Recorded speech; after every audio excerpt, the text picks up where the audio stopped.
Amém? Vamos orar por ele? Amém?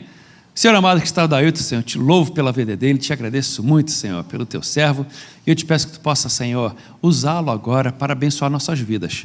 Abençoa cada um de nós, que tu possas trazer teu Santo Espírito sobre a vida da Dailton, Senhor, para trazer, Senhor, a tua palavra, ensinando-nos a como ser bons administradores do recurso que tu nos dás. Te peço a tua bênção sobre esse curso e que o que vamos aprender aqui, Senhor, que possamos colocar em prática para o teu louvor e a tua glória, em nome de Jesus.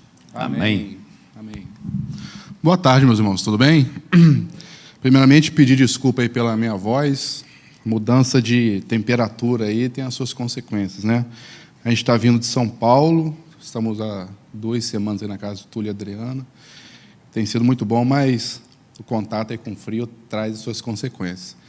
E eu estou com um grande desafio hoje aí, né? Pelo visto, manter os irmãos acordados, depois de um almoço delicioso, na parte da tarde, com frio e chuva. Mas acho que esse é um assunto que é um tabu ainda entre muitas famílias, né? É um assunto que geralmente interessa mais aos homens, por uma questão cultural, né? Os homens, de muito tempo para cá, há pelo menos 2 gerações para cá, aliás, de 2 gerações para trás, sempre teve essa responsabilidade de suprir em termos de alimento e tal, e a mulher era mais aquele modelo patriarca, né? E a mulher era mais a dona de casa, cuidadora dos filhos, né? De 2 gerações para cá isso mudou bastante. Então hoje a mulher ela forma junto com o marido e os dois trabalham juntos e isso trouxe mais conforto, mais bem-estar familiar, né? Não existe certo, não existe errado, isso é uma questão da família, né? O importante é a família estar em comum acordo. Vou pedir para os irmãos que quiserem, obviamente, se quiserem sentar um pouquinho mais à frente, porque a gente vai apresentar alguns dados ali, eu acho que quem está do meio para trás vai ter um pouquinho de dificuldade para ver. E eu queria que essa palestra fosse um bate-papo, né? Podem interromper no meio da fala, para tirar dúvida, né? Porque, às vezes, a dúvida de um é a dúvida comum, de uma grande maioria. Tá bom? Eu vou iniciar aqui a nossa palestra. Eu tenho que falar em torno de 40 slides em 1 hora, né? Para mim é tranquilo falar 40 slides em 1 hora, mas eu tenho certeza que isso vai suscitar várias dúvidas, vocês vão querer saber algumas questões. Antes da gente iniciar, eu vou falar rapidamente aqui a minha formação. Eu me formei em Economia em 2005, numa universidade lá do Rio de Janeiro. Ao formar em Economia, eu prestei um concurso, fui servidor público de uma outra universidade, na área de Economia, e depois eu prestei um outro concurso e fui para a Marinha do Brasil. Então, hoje eu sou militar da Marinha do Brasil, já há quase 18 anos, e meu desafio é servir a Deus ali naquele ambiente também, das Forças Armadas.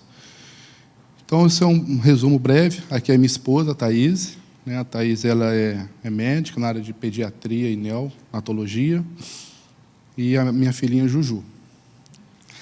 Eu vou iniciar aqui com algumas estatísticas que não são muito boas, né? Que envolvem finanças e relacionamento matrimonial. Segundo o SPC, 46% dos casais brigam por questões financeiras, quase a metade.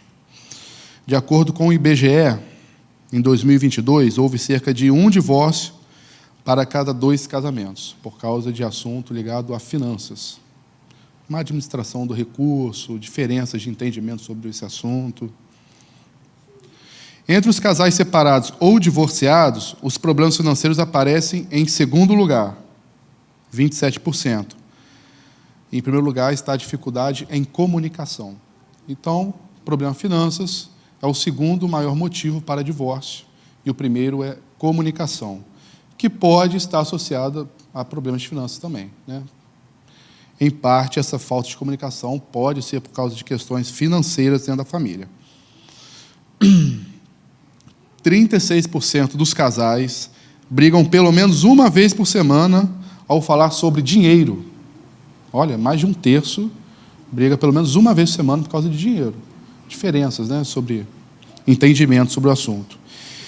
E se alarmem agora com esse dado, 66%, 2 em cada 3 dos casais dizem não conversar sobre o assunto, Por isso que eu falei que o primeiro motivo de divórcio, de separação, que é a falta de comunicação, está associado, em parte, com o assunto dinheiro. 2 em cada 3 divórcios estão associados sobre a falta de diálogo sobre o assunto finanças.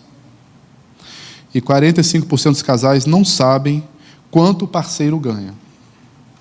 Então, esses são alguns dados oficiais, alguns dados que nos trazem aqui um momento de reflexão. Bom que os irmãos estão aqui, né, dispostos a conhecer um pouquinho sobre esse mundo que a gente administra de forma basicamente intuitiva, né?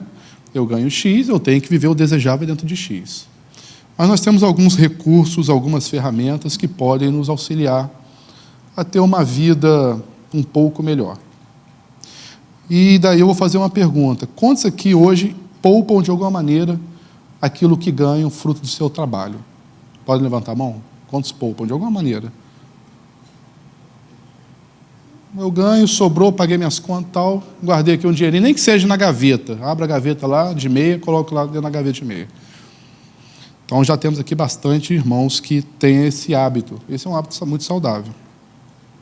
E o meu desafio aqui é levá-los a entender que essa deveria ser uma prática de vida de todo mundo. Um dos povos mais prósperos que existe, né? Uma das sociedades mais prósperas, que todo mundo sabe, são os judeus. Os judeus eles têm por tradição familiar de guardar dinheiro para as gerações futuras, até por conta das questões deles em termos de vivência, né? Desde os tempos bíblicos são povos perseguidos, povos são exilados, levados cativos, escravos. Então, essa questão deles pouparem é uma coisa dos tempos bíblicos, que até hoje é assim, né? A gente vê um judeu na rua, a gente não sabe a fortuna que está por trás daquele judeu, que muitas vezes está até mal vestido, né? Está com a roupa simples, normal, assim, não dá nada por ele, mas é uma questão de tradição. Esse é um hábito que a gente poderia desenvolver, porque todos nós, aqui na sua maioria, temos filhos, né? Teremos netos. Então, o Isaac vai me auxiliar aí, né, Isaac? No slide. Essa é uma frase de se eu não me engano, um grego, Sêneca, que nos aponta aí qualquer caminho que a gente quer chegar, se a gente não sabe para onde a gente quer ir, qualquer um deles serve. É uma sabedoria popular, mas que, de certa forma, vai guiar um pouco a nossa palestra. Se a gente não sabe o que a gente quer para o nosso futuro, em termos de investimento, de fazer reservas, qualquer coisa serve, qualquer motivo é motivo. Então, é apenas uma sabedoria para a gente abrir a nossa reflexão aqui. Pode passar, Isaac.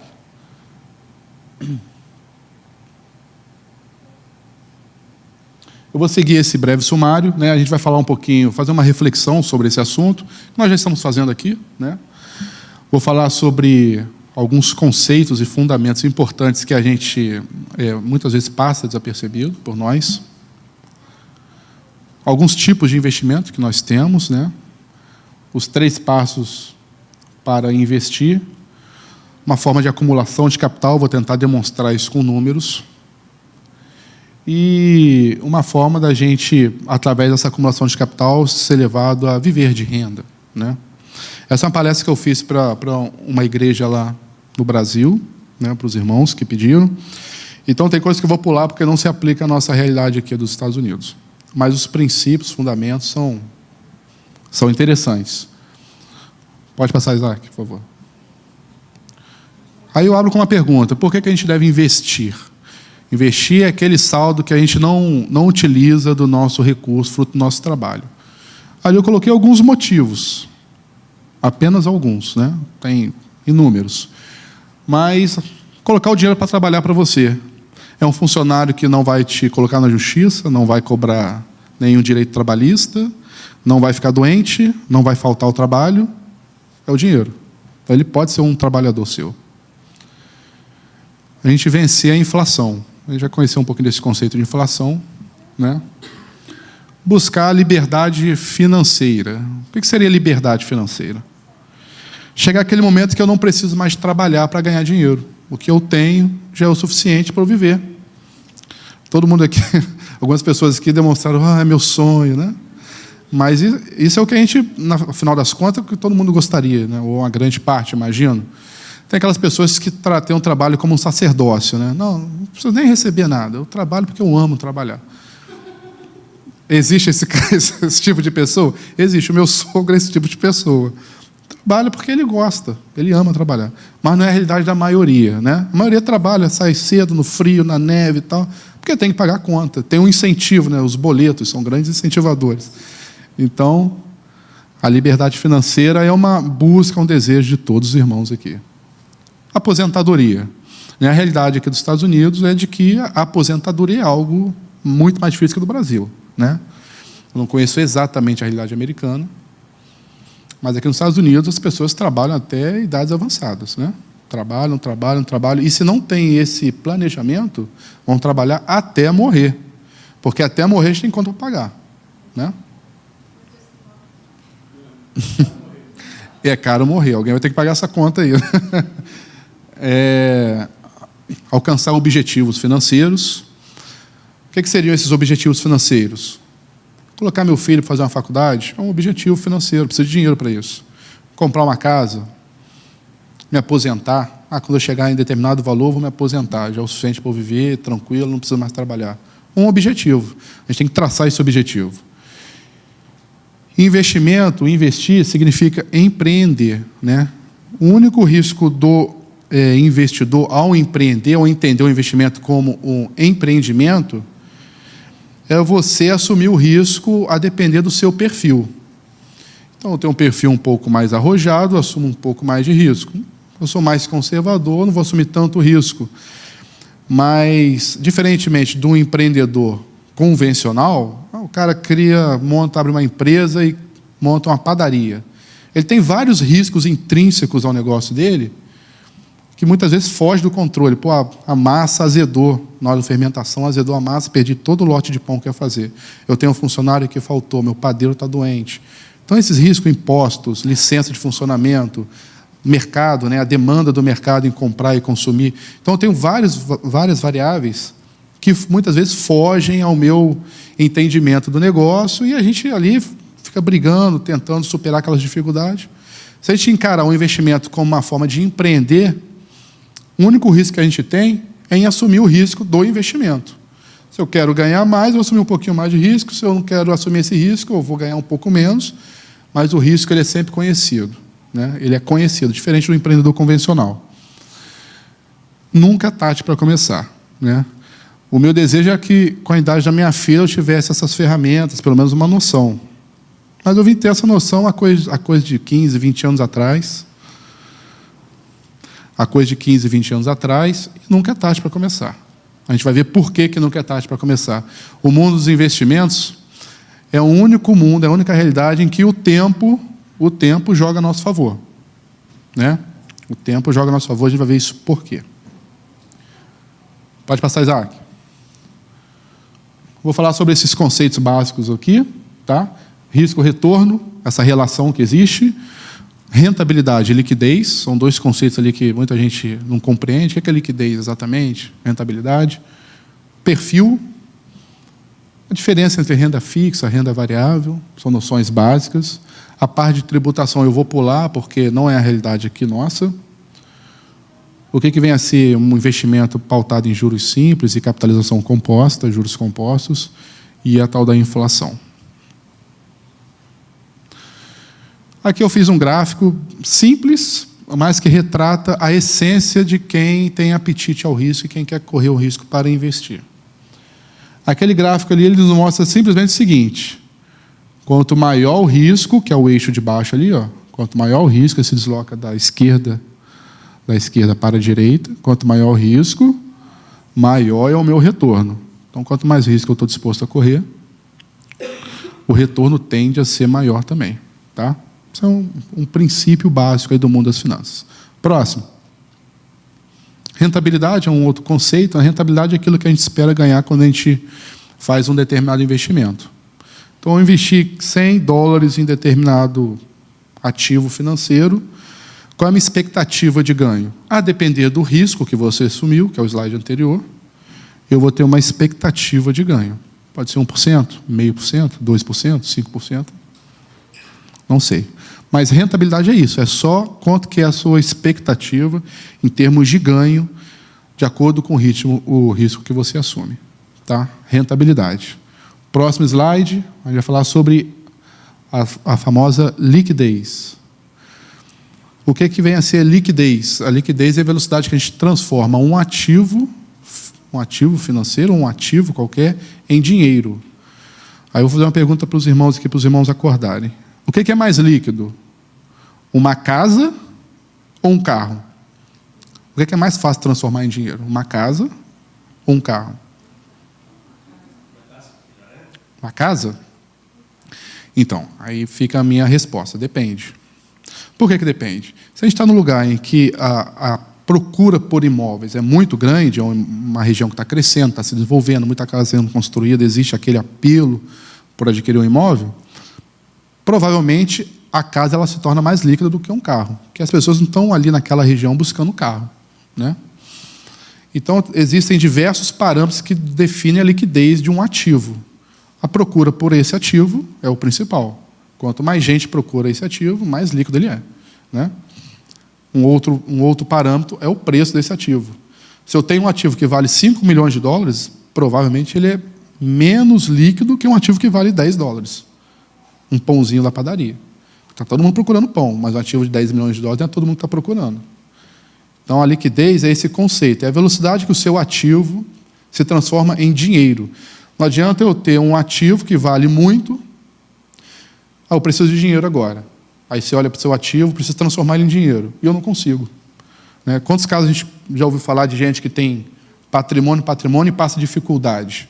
Né? Alguma dificuldade financeira. Porque tem muito patrimônio, mas não tem liquidez. Então, esse é um princípio aí no mundo da finança que é importante a gente carregar. Tá? Então, liquidez é essa conversão do ativo para dinheiro. Vamos lá, Isaac.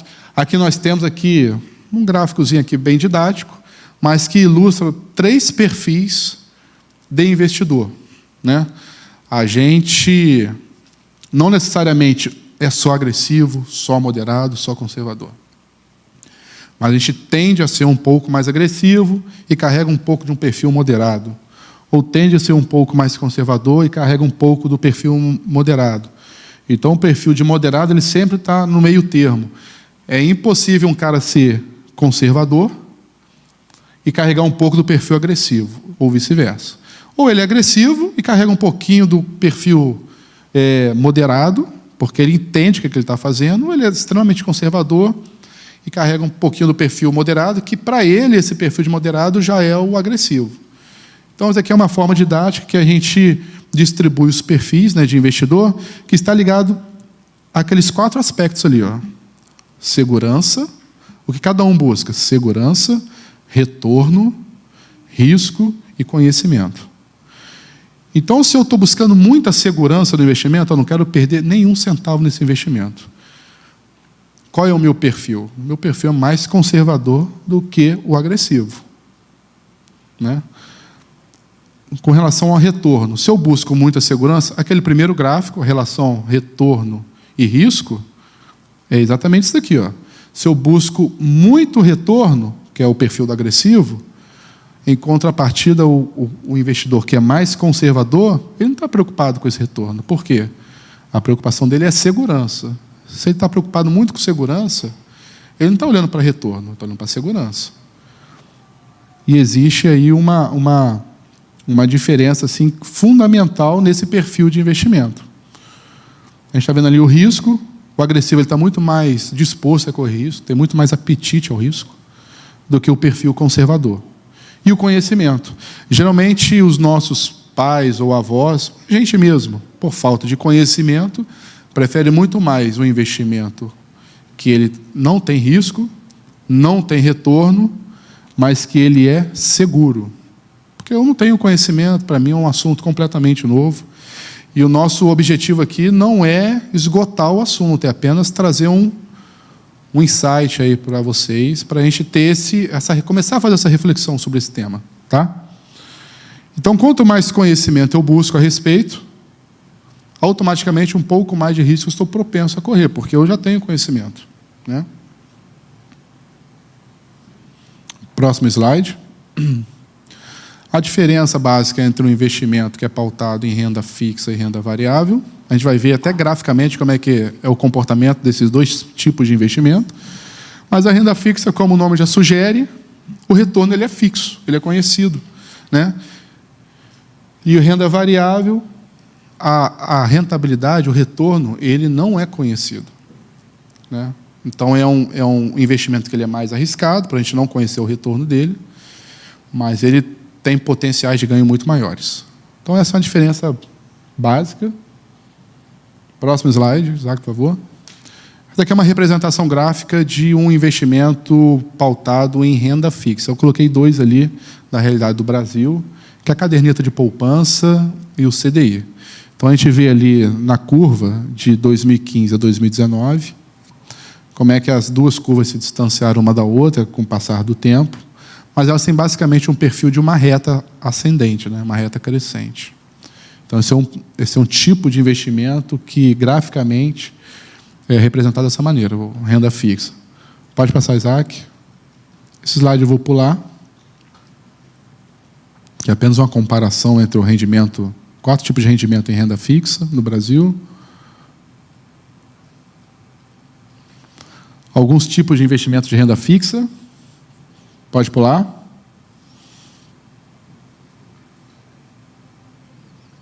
Pode pular também.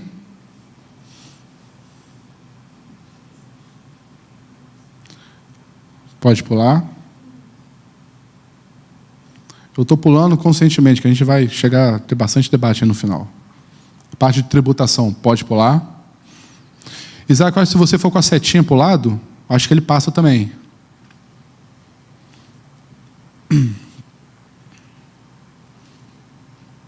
E aqui a gente chegou numa representação gráfica de um investimento pautado em renda variável, que é aquele retorno que a gente não sabe ao certo qual vai ser a projeção dele olhando para frente.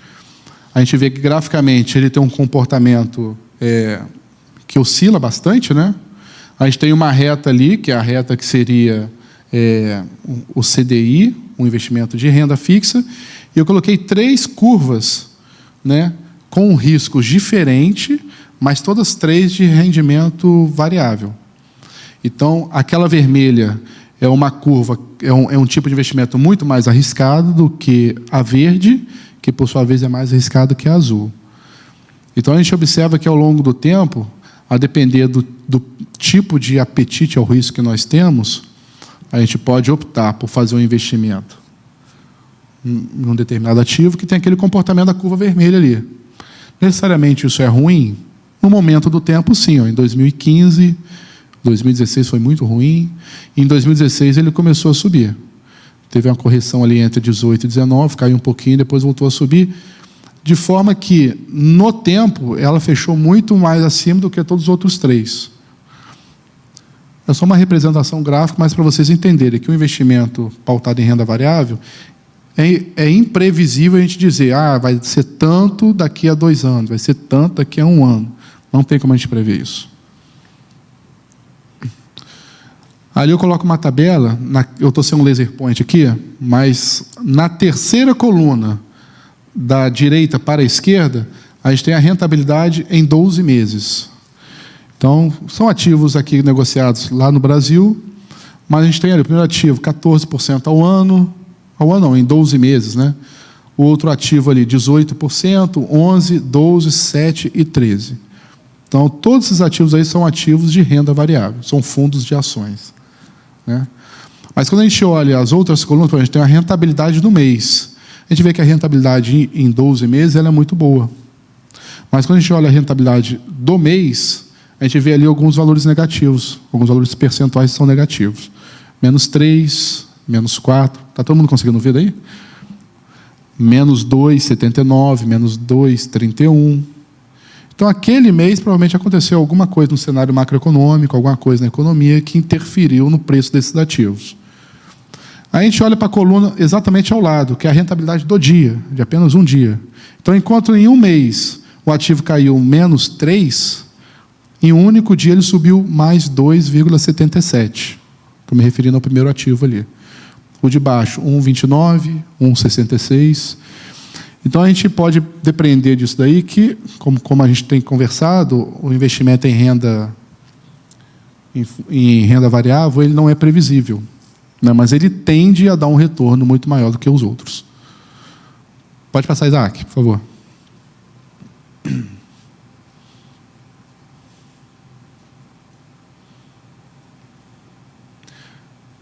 Isso. Aí, beleza. Aqui eu coloquei um investimento aleatório, com resultado de 1 mês, mostrando exatamente o comportamento gráfico dele em 1 mês. Em 1 mês, esse ativo valorizou 19%. 19% em apenas 1 mês. Ele saiu do patamar de R$ 19,25 e fechou o mês no patamar de R$ 23,07. Em 1 mês, próximo slide, a gente vai ter o resultado dele em... Pode passar, Isaac? 6 meses. Em 6 meses, esse mesmo ativo valorizou 105%, mas o gráfico dele é um gráfico que não tem um comportamento padrão, ele sobe, desce, semelhante a uma serra, né? E em 1 ano agora, porque é o próximo slide, 140%.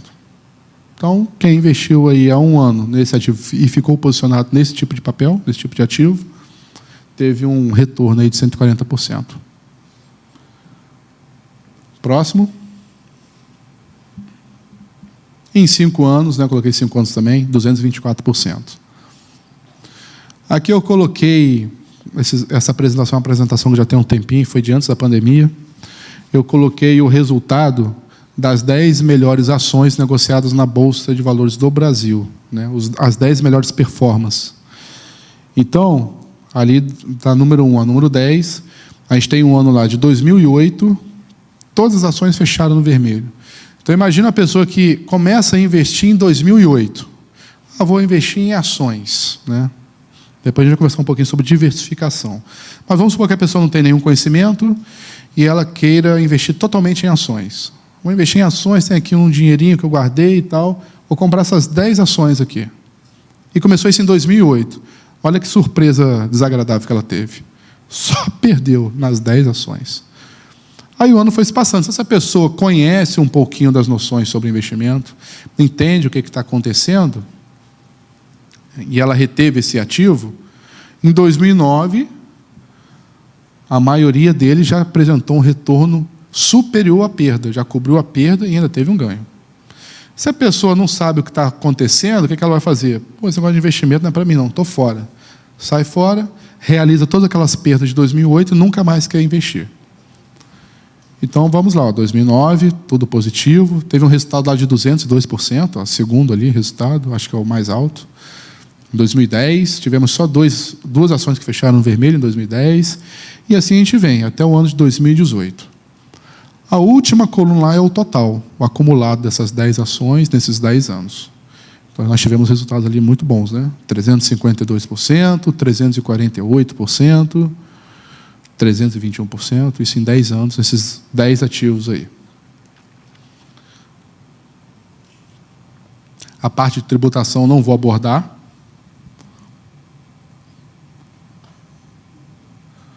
Pode pular também, Isaac, esse slide. E aqui a gente começa a entrar em algo que vai começar a dar uma mexida na mente de vocês. Essa aqui é a frase de um dos homens mais sábios aí que já passou pela face da Terra, né, dos maiores cientistas, Albert Einstein, que ele disse o seguinte, uma frase dele, abre parênteses: os juros compostos são a força mais poderosa do universo e a maior invenção da humanidade, porque permite uma confiável e sistemática acumulação de riqueza. Fala, poxa, mas o que é esse tal de juros compostos e por que ele permite uma confiável e uma sistemática acumulação de riqueza? E aí que a gente vai sair um pouco do campo da teoria, do assunto, da parte mais chata da palestra, que é a primeira parte, para entrar aí na parte mais instigante do nosso bate-papo.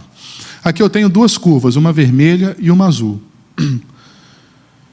A curva vermelha é a capitalização que todo mundo acha que é como funciona o mundo dos investimentos. É a capitalização simples.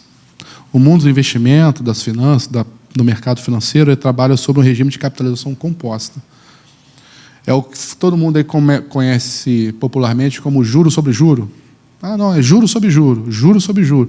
Imagina esse juro sobre juro trabalhando mês a mês, ano após ano, juro sobre juro. É a famosa capitalização composta, que é a curva azul. A curva azul, vocês podem observar aqui no horizonte de 10 anos, com a mesma taxa, ela praticamente dobra o valor dela em relação à curva vermelha, que é a capitalização simples. 10 anos dobra, em 20 anos, muito mais, em 30 anos, muito mais, a gente vai ver isso graficamente.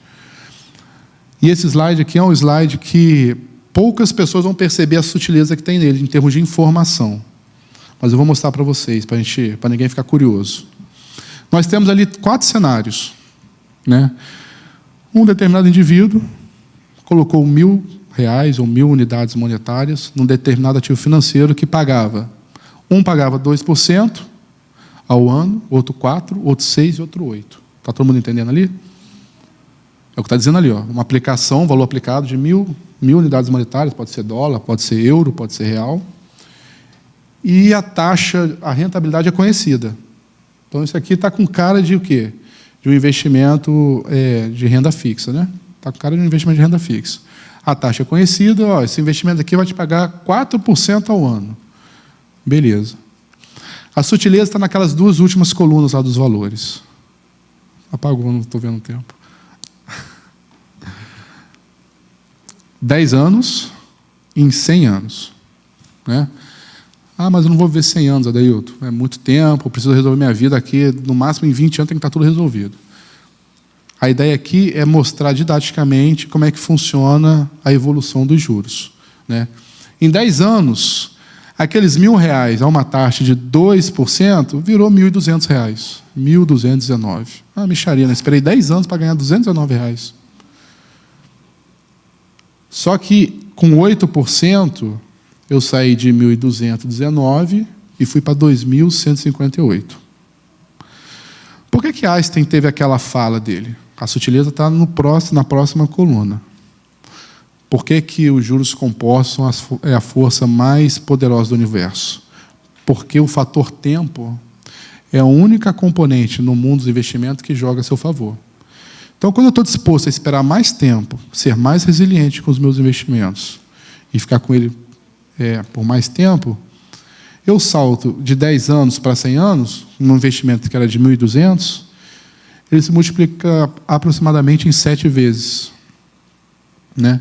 Poxa, mas o meu investimento em 10 anos, de 10 anos para 100 anos, são 10 vezes, né? 10 para 20, 20 para 30, 30 para 40 anos, 40 para 50. De 10 anos para 100 anos, eu esperei 10 vezes 10 anos, concorda? E o meu investimento só subiu 7 vezes. Mas quando eu vou agregando taxas de juro anual e com esse mesmo horizonte temporal, olha que coisa mágica que acontece. Vamos sair do 2%, que é a primeira linha, e vamos para a linha do 8%. Eu saí de 2.158 unidades monetárias em 10 anos para mais de 2 milhões de unidades monetárias, para 100 anos. Então, é exatamente aquela curva. Em determinado momento da curva, ela vai subindo, ela forma uma curva conhecida como um gráfico exponencial que tende ao infinito, vai subindo. Então, o mundo dos investimentos é essa maravilha. Quanto mais tempo eu sou resiliente, quanto mais tempo eu dispenso ali recursos para poupar, isso trará resultados. A gente está vendo aqui um horizonte de 100 anos e eu fiz um aporte único de R$1.000 ou $1.000. Coloquei hoje $1.000, esperei 1.000 anos a 8%. Esperei 100 anos, desculpa, a 8%. Esses 100 anos teve esse valor. Né? Só que a gente pode fazer aportes mensais. A gente tem uma bonificação. Opa, essa bonificação aqui não estava esperando. Veio, está tudo em ordem, as dívidas estão ok e tal. Eu vou colocar esse valor que entrou no meu investimento, aqui num investimento qualquer. E você pode fazendo isso de forma sistemática, né? De forma a levar a ter esse conhecimento, a te levar a alcançar esses valores, esses patamares. Então, vamos para o próximo slide. A gente tem uma outra variável que é o que joga contra o mundo dos investimentos, que é a tal da inflação. Ali eu peguei uma representação de 2005, 2010 e 2015 da nossa moeda, do real. R$100 enchia praticamente um carrinho em 2005. Em 2015, comprava ali nem meia dúzia de itens, né? Hoje, 2025, não compra nada. Isso é um dado alarmante para a gente. Por isso que irresponsabilidades de governos deixam sociedades mais pobres, né?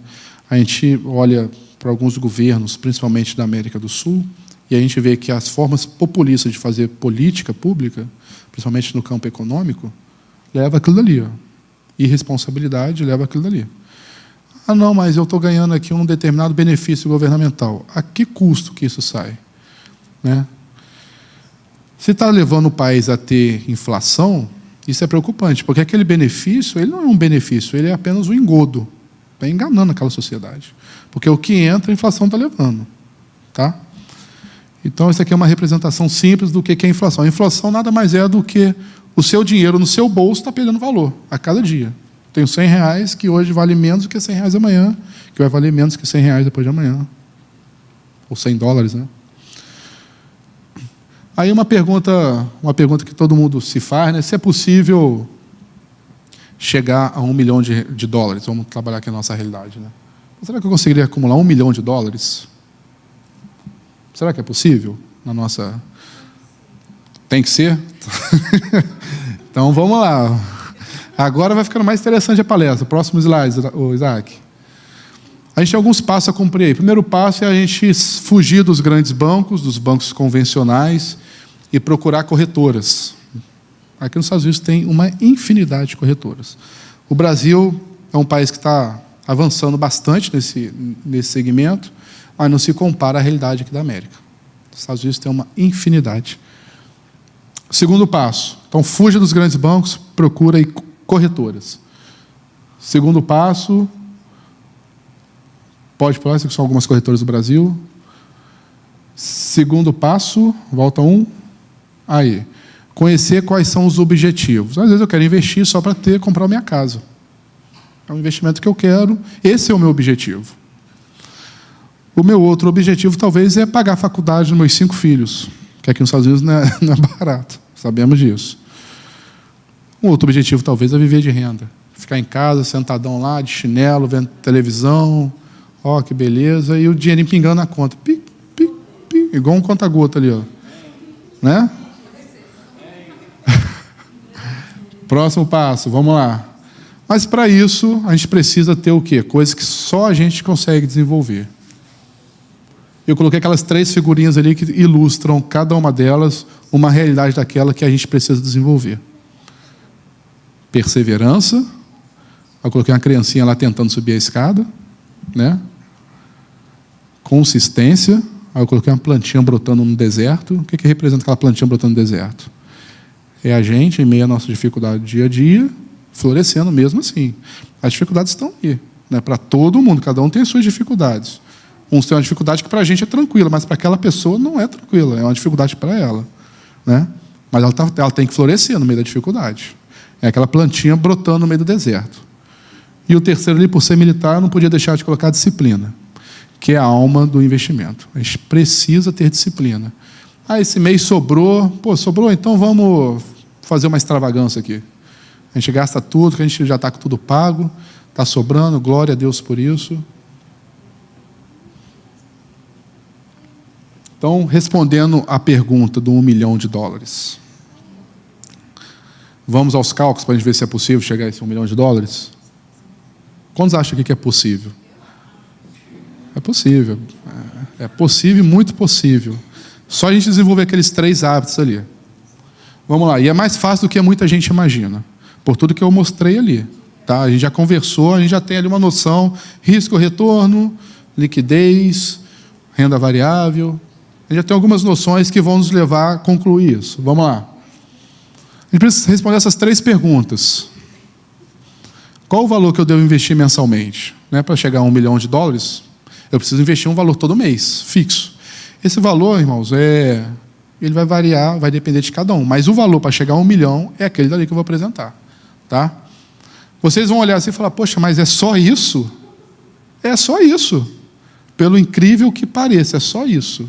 E por que a gente não alcança esse $1 milhão? Coloquei 1 milhão, poderia ser 2, 5. É da aspiração de cada um. E é da predisposição de cada um em fazer essas resignações ao longo do tempo. Eu vou deixar de sair hoje porque esse dinheiro aqui vai ser uma reserva. Eu não quero dizer com isso que os irmãos devam se frustrar, devam viver uma vida de austeridade, nada disso. Mas a gente tem que ter consciência do que a gente está buscando, dos nossos objetivos, o que a gente quer daqui a 20, 30, 40 anos, o que a gente quer para os nossos filhos, né? Então, a gente tem que viver uma vida equilibrada. Então, vou apresentar valores, quanto que eu devo investir por mês, e em quanto tempo, e a que taxa de juros que esses meus aportes devem me remunerar. Essa aqui é uma primeira... Eu estou sem um laser point para mostrar para vocês, mas vamos lá, vamos ver se a gente consegue. A minha primeira linha lá, meu 1 milhão almejado. Tá? Eu quero 1 milhão.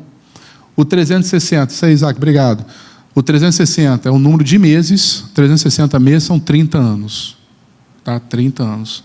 Então, imagina que todo mundo, se tivesse iniciado isso com 20 anos de idade, com 50 anos já poderia estar aposentado. Com 10 anos de idade, com 40 anos poderia estar aposentado. A minha filha, com 4 aninhos de idade, com 34 anos pode estar aposentada, se eu tiver essa mentalidade para ela. Então, lá, 360 meses são 30 anos. Tá? É o tempo que a gente está considerando aqui. 12% ao ano é a minha rentabilidade média esperada desse investimento. A gente viu naquele slide lá atrás que alguns investimentos deram lá 140 ao ano, 100 ao ano. Então, estou colocando um valor aqui até modesto, 12% ao ano, né, de retorno. A taxa média de rendimento em mês dá nem 1%, dá 0,9489, 0,95 ao mês. Aqueles 12% ao ano é a mesma coisa que 0,94 ao mês. Então, preciso procurar algum tipo de ativo que me remunere um pouquinho menos que 1% ao mês. Tá? E o valor? Aquilo ali é o valor. $324 seria o valor, dentro daquela realidade, para acumular $1 milhão em 30 anos. Então, se todo mês eu dispor de $324 e guardar com uma rentabilidade daquela de menos de 1% ao mês, em 30 anos eu vou chegar no patamar de $1 milhão. Tá? Então, a gente observa aqui embaixo nesse gráfico um comportamento, ou lá onde o Isaac está mostrando também, pode ser, que em 10 anos o meu crescimento vai ser de 188% se eu perseverar nessa consistência. 188%. Ora, em 240 meses, que é o dobro, o meu investimento dobra? Não, ele mais do que dobra. E em 360 meses, que é 3 vezes 120 meses, o meu investimento triplica? Não, ele multiplica por quase 8. É a questão dos juros compostos. Por quanto mais tempo a gente fica com dinheiro aportando, investindo de forma consistente, o tempo ele passa a ser um aliado nosso nessa realidade. Tá? Não existe mágica, não existe solução assim imediata, não existe jogada de mestre, igual tem nos filmes, né, que o cara faz uma jogada na bolsa e fica milionário da noite para o dia. Isso é coisa de filme. Né? Existem até algumas coisas relacionadas a isso, mas, assim, de forma geral, essa não é uma realidade. A realidade é essa daí. Você, todo mês, separar um dinheirinho para você aportar. Aí entra a questão aqui que o pastor Túlio me pediu, Adailton. Coloca esse assunto na realidade do casamento. Esse é um assunto que tem que ser um objetivo da família. Marido, mulher, sentar, olhar para os filhos, nossa responsabilidade está aqui diante de nós. Quais são os nossos objetivos para o futuro? Esse consenso tem que ser um consenso familiar dentro da realidade de cada família. Né? Tem família que pode agora, tem família que não pode agora, pode logo à frente. Mas isso tem que ser conversado. A gente deu alguns dados estatísticos no início, que o principal problema ligado à finança dentro do casamento é a falta de diálogo. Né? E isso aqui é um assunto que está diretamente ligado com o diálogo. Né? Entender que o casamento, ou seja, o que eu vou falar aqui é uma coisa que não é a realidade da maioria das famílias, mas que o casamento é quando dois se tornam uma só carne, mas é um também nos objetivos da família, um também nas finanças, um também na criação dos filhos, né? Da forma como cria os filhos. Não há julgo desigual no casamento. A gente, quando entende julgo desigual, a gente costuma a ter um entendimento ligado somente a eu creio em Deus e meu cônjuge não crê. Ou eu creio em Deus e meu cônjuge tem uma outra religião, ou é ateu. Não, julgo desigual está ligado a isso também. Tá? Vamos lá, próximo. Aí eu construí um outro cenário aqui. Vamos lá. Eu não coloco nenhum centavo por mês. A gente viu no primeiro gráfico que com 324 dólares, ou unidades monetárias, a gente alcança 1 milhão em 30 anos, com rendimento de um pouquinho abaixo de 1%, né? Mas vamos supor esse segundo cenário aqui. Eu tenho lá os mesmos 12% ao ano, que dá 0,95, arredondando, ao mês. E eu ganhei uma bonificação, um prêmio, uma herança, sei lá, qualquer coisa que seja, no valor de 20 mil dólares. Se eu pegar esses 20 mil, achar esse tipo de rendimento e deixar ele guardadinho lá por 30 anos, olha em quanto ele se transforma. Quase 600 mil dólares. Apenas 20 mil dólares, se ele ficar guardadinho por 30 anos, aquela taxa lá. Isso, obviamente, numa realidade de inflação zero, tá, irmãos? Isso daqui é prefeito didático para mostrar para os irmãos como é que funciona o juro, como é que funciona essa curva da capitalização composta. Então, os 20 mil dólares viram 600 mil dólares em 30 anos. Vai evoluindo, ó.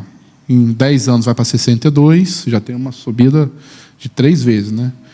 Em 15 anos vai para 109, 192, 340 em 25 anos, ou 300 meses, e quase 600 mil em 30 anos. Próximo.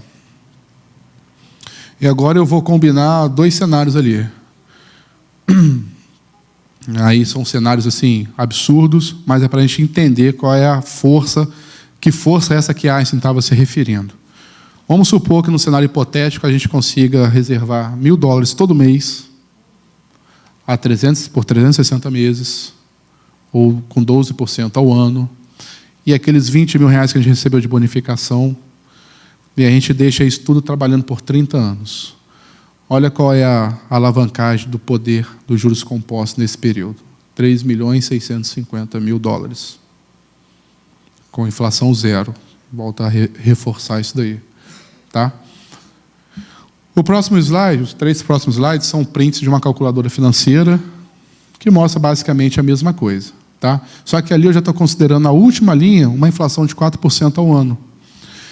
Para a gente entender como é que a inflação ela atua, como é que a inflação atua no nosso poder de compra e no mundo dos investimentos. Então, é como se a gente estivesse remando para frente, tivesse uma força de correnteza puxando a gente para trás. A gente tem que vencer essa correnteza. Por isso que o investimento tem esse papel também, da gente vencer e superar a inflação. Então, com a inflação de 4%, naqueles mesmos cenários, não sei se vocês conseguem perceber a primeira linha e a segunda linha. Um é o resultado sem inflação. Eu chegaria a 3.282.000, e a inflação me come uma boa parte, ficaria de saldo 897.000. O que eu quero que vocês entendam? Em termos nominais, eu vou continuar com 3.282.000 na mão. $1.000 na mão. Mas em termos reais, o meu poder de compra, com uma inflação de 4% ao ano nesse horizonte temporal, quando chegar lá no 30º ano, aqueles 3.200.000 e pouco que eu vou ter na mão, vai ter o poder de compra de apenas 897.000. Então a inflação, ela come tudo. Então, quando a gente assume uma postura de investir, o que a gente tem que fazer? Olhar para a inflação de um período, fechei um ano, quanto é que foi a inflação daquele ano? 2,7%. Eu vou ter que aumentar em 2,7% para o meu próximo ano. Os aportes mensais. Para eu chegar no final do ano, eu ter o valor nominal igual ao valor real. O meu poder de compra ser exatamente igual ao valor que eu tenho na mão, em termos de moeda poupada. Os irmãos me entenderam? Eu mostrei um cenário inflacionário, uma inflação baixa, controlada, de 4%, né? O estrago que ele faz no seu esforço em economizar recursos. Ele faz um estrago, ele leva tudo. Uma inflação de 4%. Então, se eu não fizer essa compensação todo ano, todo mês não é necessário, porque eu vou ficar dando trabalho todo mês. Mas se eu fechar o ano e apurar qual a inflação do período de 12 meses, isso aí os dados do governo têm aí para divulgar, né? A inflação desse período foi de 5%. Então, eu vou entender o seguinte, para o próximo ano, eu vou ter que aumentar em 5% meus aportes mensais, para eu fechar o segundo ano vencendo a inflação do ano anterior. Fechou o segundo ano, mesma sistemática. Vamos lá, próximo. Aí eu vou trazer aqui uma reflexão que para muitos vai ser uma surpresa, uma boa surpresa, eu espero. Com esse valor que a gente acumularia num cenário de $1 milhão,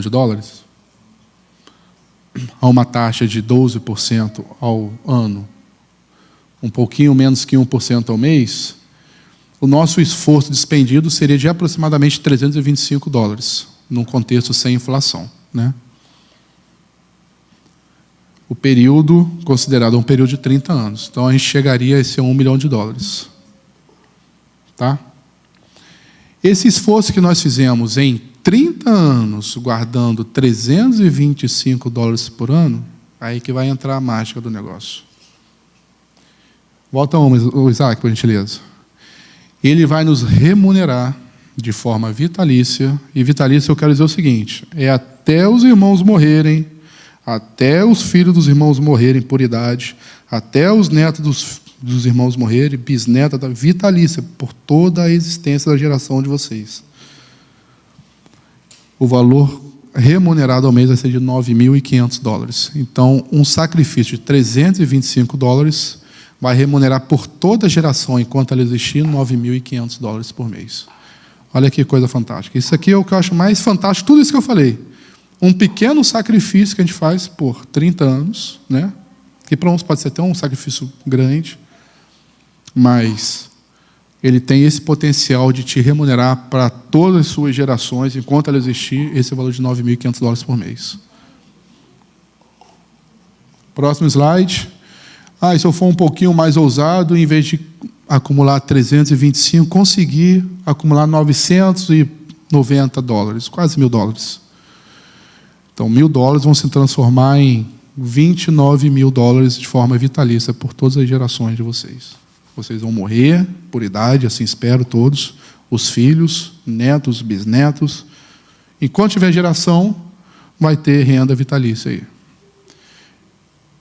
Então, essa é a conclusão do nosso bate-papo, né? Espero que vocês tenham ficado com algumas dúvidas, que vocês tenham ficado incomodados, né? Impactados com esses dados.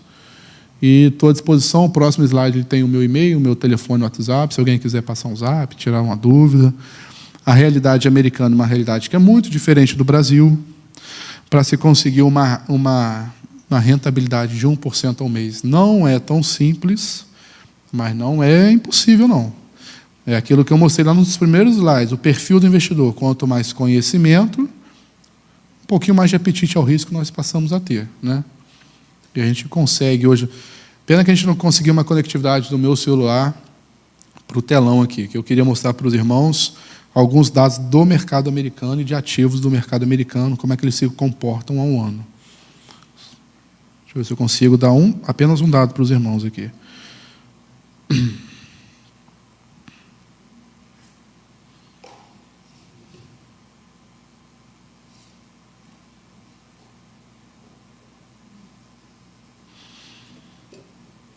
Eu tenho um tipo de ativo aqui negociado aqui no país que vocês estão morando,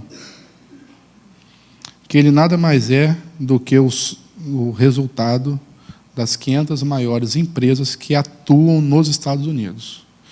Então, é um único ativo, um único papel, que você consegue comprar uma cota dele, ou 2 ou 10, a depender do poder de cada um, de compra de cada um.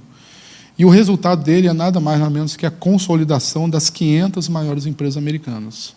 Então, a gente tem Apple, Google, Microsoft, Tesla, todas essas empresas dentro de um único ativo. Hoje esse ativo custa $609. Então, se você entrar numa corretora qualquer aqui dos Estados Unidos, você compra ele hoje por $609. Chuta quanto é que ele rendeu no último mês. Quem dá um chute aí? Pensa que ele representa as 500 mais dos Estados Unidos. Quem dá um chute aí? Quem se aventura? Eu estou colando aqui. 15? 8? Ele rendeu 3,24 em um mês. 3,24. Ali o nosso objetivo qual que é? Nenhum, né? Não chega a 1%. Então, no único mês ele rendeu 3,24. É um ativo que, obviamente, ele é um ativo de renda variável, né? Mas a diluição de risco dele está diluída em 500 empresas. Então, se a Google, se eu tenho um papel da Google, eu tenho um papel de uma empresa. Se aquela empresa cai, eu perco o tamanho da queda daquela empresa. Agora, se eu tenho um ativo que representa 500, as 500 precisam cair para eu perder dinheiro.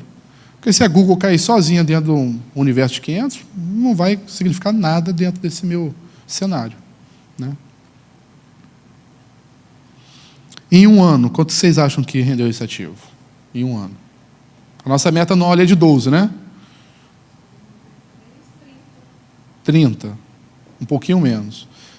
Um pouquinho mais de 21% em um ano. Esse ativo. E em 5 anos? Você rendeu 21% em 5 anos? Em um ano, desculpa. Em 5 anos, rendeu quanto? 5 vezes esse valor, aproximadamente. Rendeu 104% em 5 anos. Ou seja, a gente percebe que ele manteve um rendimento quase constante, na média, de 20% ao ano. Então, é um ativo que nos dá um retorno muito maior que os 12%, que é o nosso exemplo prático ali, didático. Mas isso aqui já é o conhecimento refinado. Isso aqui é a teoria, é o bate-papo que a gente olha assim, a gente fica cético, né? Mas nos Estados Unidos não existe um ativo que me dê 1% ao mês. Quem investe já tem algum conhecimento. A gente estuda um pouquinho mais, busca conhecimento. Mas se eu tiver um pouquinho mais de apetite ao risco, eu posso assumir um ativo como esse e ganhar 20% em média ao ano. Pode ter um mês que eu vou fechar no negativo? Pode, é renda variável, né? Mas qual é o meu horizonte temporal? É de um mês ou é de 30 anos? 360 meses. Então, a gente tem que ter essa mudança de mente. Aquela tabela que eu mostrei, que o investidor que entrou em 2008, que perdeu nos 10 ativos do Brasil, por causa da crise que teve aqui nos Estados Unidos, se o cara tivesse saído dali, ele nunca mais queria entrar no mercado. Agora, aquele que entendia o que estava acontecendo, não, isso aqui é renda variável, eu vou entrar nesse segmento e vou continuar 2009, 2010, vou continuar aportando. Caiu, quando um ativo muito bom cai, o que isso significa para a gente? É uma promoção. O pastor falou aqui, é uma promoção. O negócio é muito bom, está mais barato. Vou comprar mais. Com o mesmo valor que eu tenho $300, vou comprar mais dele, porque ele está mais barato. E compra mais, porque dentro da sistemática do investimento, quando você compra um negócio que é muito barato, você está trazendo o preço dele sempre para baixo. Você tem 100 unidades daquele ativo na mão hoje. Ele ficou um pouco mais barato, você comprou mais 100, a média dessa primeira compra de 100 com essa segunda compra de 100 é um preço abaixo da primeira compra. Vocês estão trazendo o preço médio. No terceiro mês, caiu mais um pouco, vou comprar mais 100 dele. É um bom ativo, vou comprar mais 100. Então, hoje você tem um preço que ele está abaixo do segundo preço. Você está trazendo o preço médio dele para baixo. No momento que ele reverter e começar a subir, vocês ganham muito mais. Então, essas sacadas, a gente começa, estudando, perceber que é assim que funciona. Um ativo que representa as 500 maiores empresas dos Estados Unidos não pode ser um ativo ruim, pode? Eu acho que não, né? Eu acho que as últimas empresas, elas têm um faturamento muito maior que a maior empresa brasileira hoje, que é a Petrobras. As últimas das 500 têm um faturamento maior do que a Petrobras, que é a maior empresa do Brasil. Imagina o faturamento da primeira, que deve ser a NVIDIA, talvez a Apple. Então, esse é apenas um dos ativos.